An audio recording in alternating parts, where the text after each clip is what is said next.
যে মাদক এবং জুয়ার ব্যাপারে আমি জিরো টলারেন্স। মাদক এবং জুয়ার ব্যাপারে আমি 100% আপনাদের বললাম, মাননীয় প্রধানমন্ত্রী জননেত্রী শেখ হাসিনা ঘোষণা করেছেন মাদকের বিরুদ্ধে জিরো টলারেন্স। সাংবাদিকদের সাথে শাহজাদপুর থানার নবগত ওসির মত বিনিময়। সিরাজগঞ্জ শাহজাদপুর বিভিন্ন প্রিন্ট ও ইলেকট্রিক মিডিয়ার সাংবাদিকদের সাথে নবগত অফিসার ইনচার্জ ওসি মত বিনিময় সভা অনুষ্ঠিত হয়েছে। শুক্রবার 28শে জুন সকাল 10:30টায় শাহজাদপুর থানা আয়োজনে থানার অভ্যর্থনা কক্ষে এই মত বিনিময় সভা অনুষ্ঠিত হয়। এই সময় উপস্থিত ছিলেন শাহজাদপুর থানার নবগত অফিসার ইনচার্জ মোহাম্মদ সবুজ রানা, ওসি তদন্ত মোহাম্মদ আসলাম আলী, শাহজাদপুর সাংবাদিক ফোরামের সভাপতি রাজীব আহমেদ রাসেল, সাধারণ সম্পাদক তাহসিন নুরি খোকন, সহসভাপতি আবদুল্লাহ মাহমুদ, যুগ্ম সাধারণ সম্পাদক জাহিদ হাসান মুন্না, সাংগঠনিক সম্পাদক সবুজ হোসেন রাজা, কোষাধ্যক্ষ দপ্তর সম্পাদক সেলিম তালুকদার, প্রচার প্রকাশনা সম্পাদক আমিনুল ইসলাম বাবু, সাংবাদিক শরীফুল ইসলাম, মাসুম হোসেন অন্তু, বাবুল, হিরু খন্দকার, তারেক, আবদুল্লাহ প্রমুখ। মত বিনিময় সভা মাদকদ্রব্য নির্মূল, সন্ত্রাস ও জুয়া বন্ধ সহ শাহজাদপুরের শান্তি ও শৃঙ্খলা বজায় রাখতে সাংবাদিকদের সমাজকে পুলিশের পাশে থাকার আহ্বান জানান নবগত ওসি সবুজ রানা।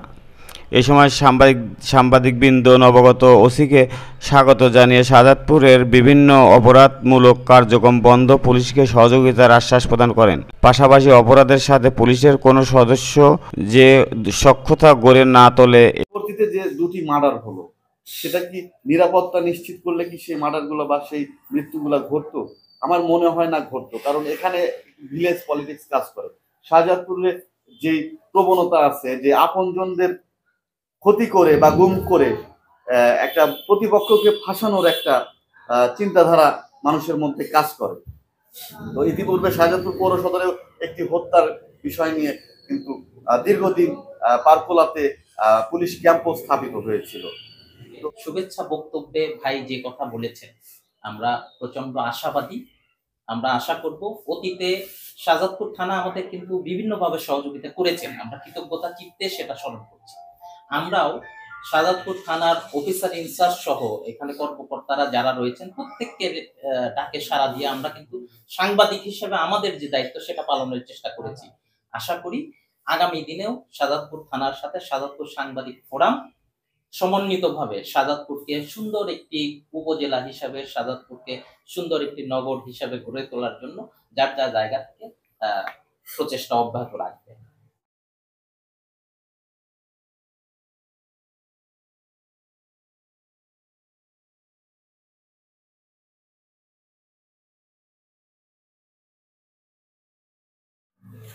সাংবাদিকদের সহিত মতবিনিময় সভায় উপস্থিত শাহজাদপুর সাংবাদিক ফোরামের সম্মানিত সভাপতি, সাধারণ সম্পাদক, বিভিন্ন পর্যায়ের নেতৃবৃন্দ এবং সাংবাদিক ফোরামের সদস্যবৃন্দ, পুলিশ পরিদর্শক তদন্ত শাহজাদপুর থানা, উপস্থিত সেকেন্ড অফিসার শাহজাদপুর থানা, সবাইকে শাহজাদপুর থানার পক্ষ থেকে জানাচ্ছি অগ্রিম শুভেচ্ছা। আপনাদের সাথে আমার কাজে এবং কর্মে পরিচয় হবে। প্রতি মুহূর্ত আপনাদের সাথে আমার যোগাযোগ থাকবে, কারণ আমি বা আপনারা একই সূত্রে গাঁথা।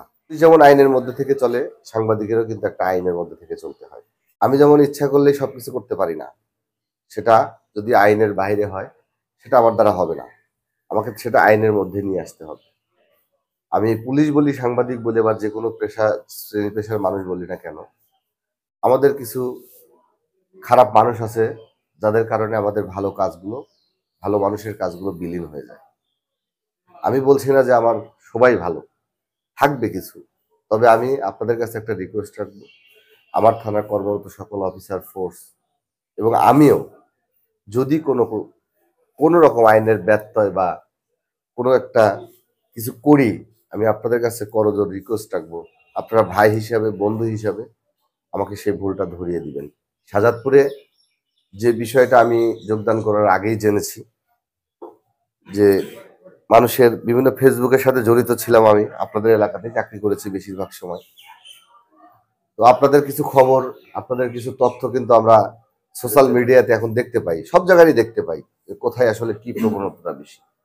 যে প্রবণতার কথা এখানে বলা হয়েছে সে বিষয়ে ইতিমধ্যে ইন্সপেক্টর তদন্ত স্যার সহ আমার থানার সকল অফিসার ফোর্সকে আমি নির্দেশনা দিয়েছি যে মাদক এবং জুয়ার ব্যাপারে আমি জিরো টলারেন্স। মাদক এবং জুয়ার ব্যাপারে আমি 100% আপনাদের বললাম, মাননীয় প্রধানমন্ত্রী জননেত্রী শেখ হাসিনা ঘোষণা করেছেন মাদকের বিরুদ্ধে জিরো টলারেন্স। আমাদের মাননীয় আইজিপি মহোদয়, রেঞ্জ ডিআইজি মহোদয় এবং আমার সম্মানিত পুলিশ সুপার মহোদয় ইতিমধ্যে আপনাদের মাঝে অনেকদিন চাকরি করেছেন, ওনার সম্পর্কে জানেন। উনি এই ব্যাপারে এক তিল ছাড় দিতে রাজি নয়।